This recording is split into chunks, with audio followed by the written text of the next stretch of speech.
Good morning and welcome to SimWorld today, April 14th. We are halfway through the last month of college basketball regular season in SimWorld U, and there is a whole bunch going down. So to preface what will be an impactful week, we're bringing in Siege this Monday morning. Good morning, Siege. How are you after an interesting last week and what promises to be an interesting week ahead? It's going to be promising to be interesting the rest of the way, right? We're getting down to the nitty gritty. We're getting down to who's going to be winning conference titles, who's going to be getting top seeds in Hoopsteria, which I think is a bigger deal than a lot of people realize. So I mean, we're excited. I'm excited for what we've got coming up.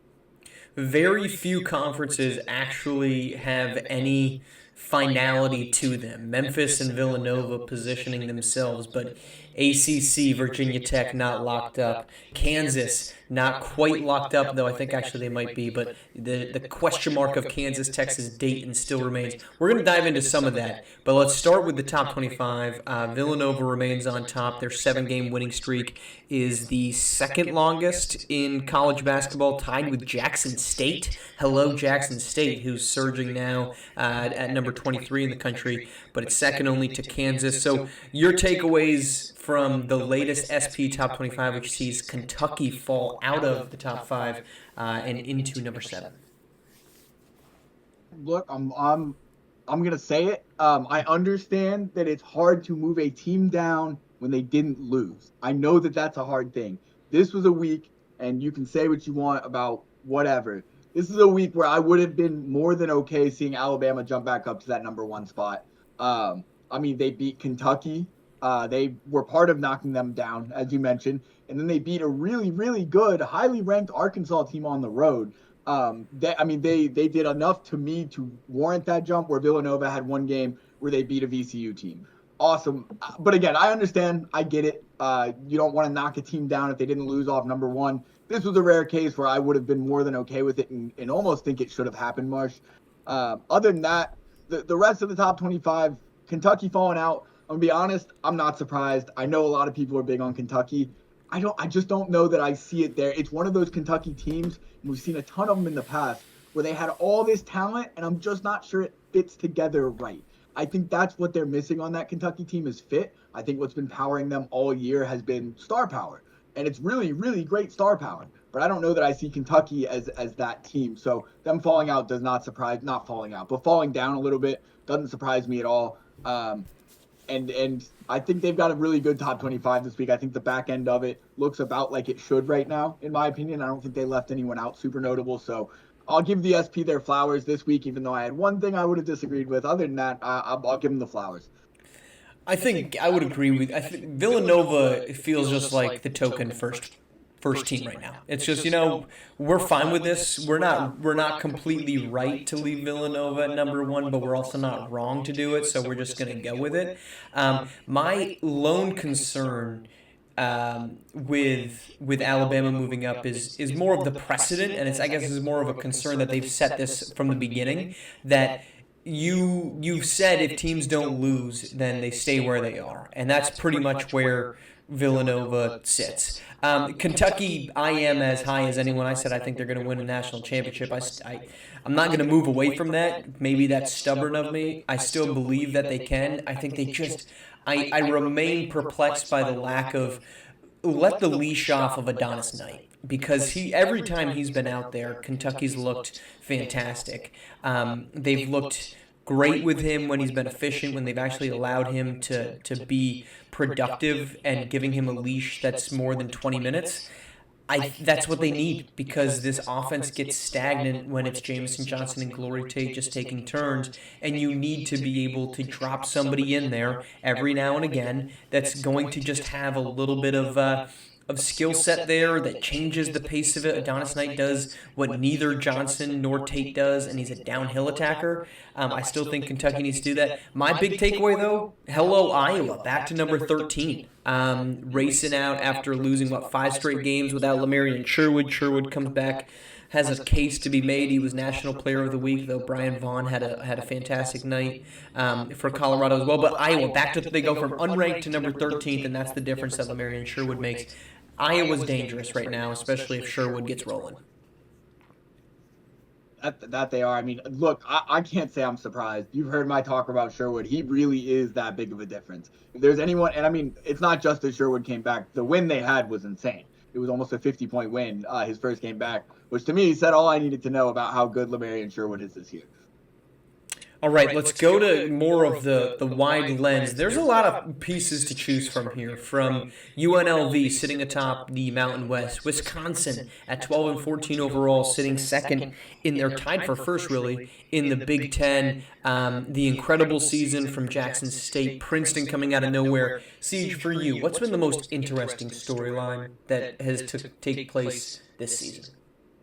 So because of the way you asked that, I have a different answer than what has been the best storyline. Because to me, Virginia Tech has been the best storyline. Just because everyone loves a good underdog story. The most interesting, though, and I say that because it's really going to depend on how this story finishes, to me, is not actually a team like Princeton, which has had a great story, but it's another feel-good story to me, right? The most interesting is Georgia Tech. Georgia Tech, similar to Princeton or Virginia Tech, who I mentioned, weren't necessarily supposed to be like this great, dominant, like top 5 team. And right now they're not. But for the first half of the season, Georgia Tech looked just as good, if not better, than anyone else in the country. And it was kind of out of nowhere. And now they've kind of gone back they've come back to earth. They're still higher than I would have expected them to be before the season started. But they've really fallen off from that first half. We had Georgia up there with Alabama, Kentucky, Duke. Like, they were up there. And Donta Walker was player of the year front runner. And now they've simmered down. So to me, this is the most interesting storyline going into the end of the season in Hoopsteria. Is Georgia Tech just back where they were supposed to be the whole time? Or is that top 5 team, is that still there somewhere? And are they going to come back out come Hoopsteria time and surprise a lot of people? So to me, Georgia Tech I'm very interested to see how the end of their season plays out. Mine is Miami. Because I think we've gotten 2 different versions of this Miami Hurricanes team. The one in non-conference, and I think that original one is coming back to us a little bit, but the non-conference one that went 5 and 12, who was really bad, who the head coach says, I'm not coming back next year. This coming on the heels of being one of the most dominant college basketball teams in college basketball history. I mean, they never lost a game last season by less than 10 points. They lost 3 times all of last season. Those were the only games in which the opponent was within or obviously more than 10 points of them. And then they come out this season and they completely lay an egg until this 7-2 stretch that might have saved their Hoopsteria case. These last 2 losses hasn't helped them maintain it. Miami coming out of nowhere, first coming out of nowhere last season, and then the follow-up act to begin the year, and then this, like, Undertaker-type resurrection once, like, the schedule actually got tough and they started playing in the ACC. That, to me, has been fascinating because they, along with Wichita State, who's 7-5 in conference play, Houston, who's 7-5 in conference play, and Wisconsin, who is 7-3, all of them under 500 teams overall, but above 500 in conference play. They have cases now to make Hoopsteria when you compare them. Let's just go against a Temple squad who's 5-7, 11-17 overall, so they're quote unquote better than Wichita State, but Wichita State sits there with two better wins. So Miami is like the headline of this very interesting group of teams that have been terrible in non-conference play, but their conference play might have saved their seasons. I can't disagree there, and like Georgia Tech, I'm looking forward to seeing how Miami ends the year. Is like you said, there's been 2 versions. What am I going to get when it matters? Yeah, Georgia Tech, 5-6 in conference play. They have not been the team that we saw to begin the year. It's been disappointing because I really liked the ACC when it was Georgia Tech, Virginia Tech, kind of playing spoiler, and now it's just Duke, Louisville, and North Carolina, and Virginia Tech still playing spoiler. I mean, they're 10-2. They've all but locked up one win. They'll lock up a championship game berth. So plenty of entertainment still to come. I just kind of wish I'm a sucker for them to have stuck around. All right, let's take a look. Speaking of sticking around, speaking of winning a national championship. How many teams, in your opinion, can realistically, you look at the top 25, if you will, how many of these teams can realistically win a national championship this coming season? I want to say 7 off the top of my head. I want to say there are 7 teams that I'm not going to be surprised if they win a national championship.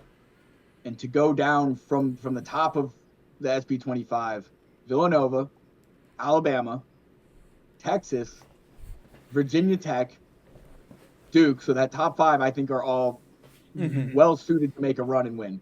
The other 2, in my book right now, is Iowa, with the return of Marion Sherwood, pending he stays healthy, obviously, and Maryland. And I only say Maryland because a guy like CKC, come tournament time, we have seen guards go on magical runs. Do I think they'll win it? No, but I'm gonna give CKC the manpower to do it. And I'm not a big CKC glazer, as you know. I think he is just a very, very good scorer. I'm not as high on CKC as others, but he fits really well with that mold of guard who can do it all and do something. And I'm actually gonna have to make it 8 teams, because as I'm looking at the list of the top 25, the other team that matches that to me is actually UCLA. So those 8 teams are the teams that I'm saying have a chance to win it all this year. So I agree with you on 8, but my line is the top 7 and Iowa. And the reason that I don't include Maryland, and I would have included 2 weeks ago, I would have put UCLA there. But my concern with Maryland is that they are so overly. So my 8 teams are, like I said, the top 7, and just add Maryland. I think that's where, or excuse me, and add Iowa. That's where it stops. Because if you play Marion Sherwood those last 5 games, let's just say they go 3-2 just for kicks and gigs, and they're sitting at 19 and 7 right now. That's the number. They're the number 8 team in the country. I mean, that to me, there's not much debate for that. But anyhow. My concern with Maryland, and I think this is addressed with pretty much every single team, is that they are so hyper-reliant, and the same thing for UCLA, they're so hyper-reliant on CKC and Jalen Snow to be great. Now, UCLA has Gerald Carroll there. He's had some big games. He's a first-round pick coming up. He's a great three-point shooter. He can't really create on his own, but he does everything else really well. Maryland doesn't even have that, and that's why they've been so inconsistent in Big Ten play. This was a team I would have picked to win the Big Ten, and now they're sitting here with a 5-5 record, staring up at teams that I don't think are better than them: Illinois, Wisconsin, Michigan, Purdue, Minnesota. But they've proven in a 10-game sample size, which is not a small one, to be better. Same thing for UCLA. This team should have put away. This was literally 3 weeks ago. I can't remember who I was talking to. I thought the Pac-12 was done because UCLA was just going to run away with it. And they haven't. Instead, they lose to Utah last week in the game of the week. Utah, who has no superstar, has still won 4 straight games, has equaled out their record, and now sits with the top spot in the Pac-12. UCLA should have ran away with that. And if you can't, in my opinion, run away with a conference that you should have handled, I don't think you can win 6 straight games, especially 2 to 3 games where you're going to have to go through some combination of Alabama, Kentucky, Arkansas, Kansas, Texas, Butler, Villanova. I don't see them being able to pull that off, UCLA. Yeah, I see what you're saying, and you're right about that in Maryland. For me, for UCLA though, I've got them there because, like you said, it's not just Jalen Snow, but it's Gerald Carroll, who actually more often than I think most people realize has been the better player if you take single games. I mean, I think he's a top 4 pick, so I'm right there with you on that. He's sensational. LaGerald Carroll, to be honest, LaGerald Carroll goes in that same type of player, and to me is the same tier. Maybe this is going to be a crazy thing to hear, but him and Trey Turner are not that much of a different type of player. Oh, LaGerald Carroll. Okay, I want to clarify. I was meaning Jalen Snow, I think, is a top 4 pick. LaGerald Carroll and Trey Turner. I mean, if you talk to executive, that's a big delta. I think a lot of people haven't watched enough UCLA this year. Again, what I said was same type of player, and I don't think the tiers are that far off. They're the same type of player. LaGerald Carroll is a good defender, just as good as Trey Turner defensively, maybe a little better. And no, he's not quite as explosive on the other end, but what they do on the other end of the floor offensively is very similar. The difference is Trey Turner has gotten to be the guy this year, but like I said, if you look at single UCLA games this year, there have been a very good number of them where it has not been Jalen Snow who has been the end-all, be-all of that night. Almost every night, LaGerald Carroll is more efficient, and he's outscored him quite a few times. So I'm with you on Jalen Snow, too. I'm a big Jalen Snow believer in terms of pro potential. But LaGerald Carroll is there. LaGerald Carroll, to me, is a lottery pick. Should be a lottery pick. I just what he can do for a team. He's right there. He's right there for me.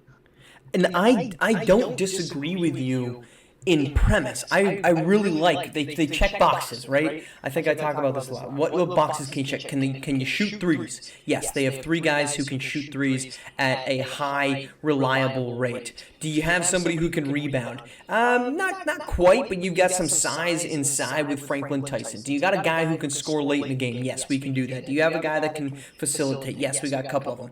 They check all those boxes, yet for whatever reason, down the stretch of games and in the season, they just haven't gotten the wins that you would have expected them to.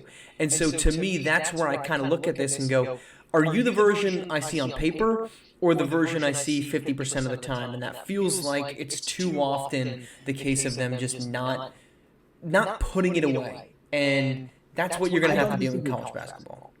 So I don't disagree that. It's a good point, but to me, that's what makes them so dangerous. Is which of that 50%? It's the 50% where Jalen Snow is actually scoring efficiently and LaGerald Carroll's right there with him, and they are that team and their bigs are actually getting rebounds and doing what that's really their job, rebounds and defense. If they're that team, I think they can beat anyone. So like you said, there's a good argument for they don't really have a chance because it's 50-50. It's a 50-50 team to me. It's a team I'm definitely interested in watching. All right, that is our show. Siege, I appreciate you coming on and talking through, like I said, a huge week ahead, including the game of the week, which is, I'm trying to remember, I think it's the matchup out west. Who is it? Here, this is great audio. San Diego State UNLV. That's our game of the week. Mountain West, first place on the line. UNLV wins. They lock up the #1 seed and a regular season crown in the Mountain West. San Diego State can make things interesting with Gonzaga and New Mexico floating around right behind the two of them. Bit of a deep cut for our game of the week. 2 games left for just about every team in college basketball. All that will come down to the wire here over the next 2 weeks in SimWorld. Siege, as always, thank you for coming on. We look forward to having you back again on Monday. We'll break down all the things that happened. Appreciate everyone tuning in here on SimWorld TV. The only place you can see the game, be the game.